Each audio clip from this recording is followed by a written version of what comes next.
At a time when the United States has lost over 3 million manufacturing jobs, at a time when we are on the cusp of losing millions more high-paying information technology jobs, this amendment would begin to reverse that trend by providing employees with the resources that they need to own their own businesses through employee stock ownership plans and eligible worker-owned cooperatives. Study after study has shown that when employees own their own companies, when they work for themselves, when they are involved in the decision-making that impacts their jobs, workers become more motivated, absenteeism goes down, worker productivity goes up, people stay on the job for a longer period of time because they are proud of and involved with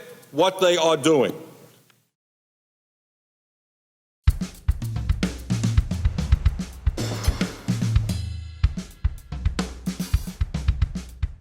So do you know what employee ownership is? No, I don't. Employee ownership? No. Employee ownership is giving workers an opportunity to benefit from the ownership of the company.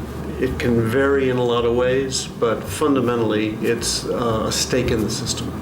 In the 1970s, the ERISA law was passed, and this actually gave tax breaks to companies that established broad-based employee stock ownership plans. Starting in the 70s, a lot of firms became very interested in this. I can't help but believe that in the future we'll see in the United States and throughout the Western world an increasing trend toward the next logical step, employee ownership. It was in the 80s that employee ownership really took off. The networks were kind enough to give me a few minutes to speak about a subject that's very close to my heart and close to your wallets. President Reagan was elected to office, and while there's a lot of disagreement about many of his policies, he was very strongly in favor of employee ownership. It was in 1984 that Congress passed the big tax incentives that encouraged the growth of ESOPs. An ESOP is an employee stock ownership plan. Employees in a given company can have an account within this trust that's managed on their behalf. Say your name. My name and number. Your name. I'm Bob Beister.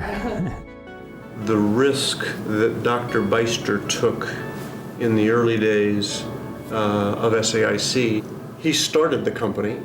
He owned 100%, but quickly said for those people that helped to grow the company, he would reward them in ownership. The employee ownership part, which I'm so eager to talk about now, just seemed like a fair thing to do in those days. It didn't strike me as a big deal. Now, I recognize in retrospect it was a big deal. And very quickly diluted his 100% ownership to a minority stake, and it only went, smaller than that. He might have wasted his ownership on what could have been a nominally successful, merely multi-million-dollar company, but he took the risk on this concept, and it was core to the success of SAIC. Many companies, when they start, an insider group gets together and cuts the pie, and the ownership stays pretty much fixed that way. I thought it would be better to have a dynamic system where people who really earned it share the ownership. He saw correctly that the employee ownership idea was very weakly represented in academic disciplines. The Foundation for Enterprise Development was founded by Dr. Bob Beister to promote entrepreneurship, employee ownership, and innovation, particularly in the science and technology arena.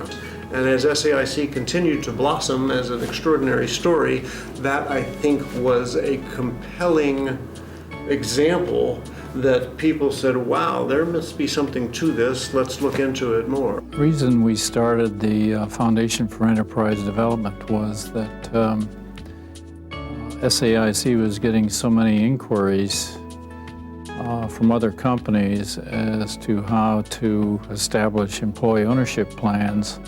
What the Fed was able to do was jumpstart interest in this subject in universities, both at University of California, San Diego with the Beister Institute, and here at Rutgers with the fellowship program. We have more than 120 fellows at more than 40 universities in 30 states. We're mentoring young sociologists, economists, academics of all kinds. And there's now a really large capacity for teaching about this idea, for doing evidence-based research, for developing policy ideas. Now we're dealing with the next generation of ideas. Millennials are fairly anti-hierarchical and very interested in fairness and transparency. There's a very natural base for millennials supporting the idea. I'm a Beister Fellow, one of the academics supported by a fellowship for doing a research project on employee ownership, so that support's been huge. I don't think I would have thought to do this if not for that support and that community. We realized that to start we need a certification program or some easy way for consumers to recognize or identify employee-owned companies. Certified EO is a certification program for employee-owned companies. The idea is to combine the reach of employee-owned businesses in America with a common brand so that employee ownership becomes part of the national consciousness and it's something that everyone in America knows about. This will also help employee-owned businesses use the fact that they are employee-owned as a differentiator with customers and in recruitment. We ran a nationally representative survey. We told respondents that they're thinking about buying a product and they see our employee-owned logo, fair trade, organic, and we want to know how this affected how likely they were to buy the product.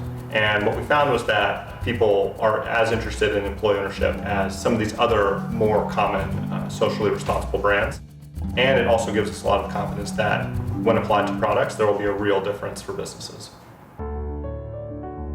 The more individuals learn about employee ownership, the more they're going to want to work at companies that have that, or they're going to demand that the company where they're working at implement broad-based employee ownership. If you look at some of the best examples of employee-owned companies, they've grown over the decades. They've innovated, they've been able to renew themselves, and new generations of workers are part of a legacy that continues that. And if you are part of creating that type of long-term value, that is an excellent way of employees participating in the success of an enterprise. And I think employee ownership can be a glue to get everyone identified with a common purpose, and it can be a differentiator in terms of giving emerging companies greater prospects for a longer run.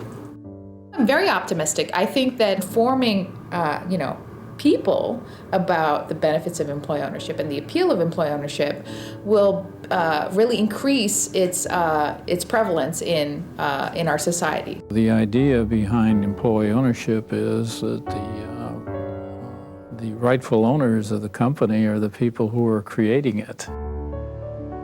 Today, there are some 11,000 employee stock ownership plans, hundreds of worker-owned cooperatives, and thousands of other companies with some form of employee ownership. We must protect good-paying jobs in this country, and I believe that employee ownership may be just one of the ways that we can keep good-paying jobs in America.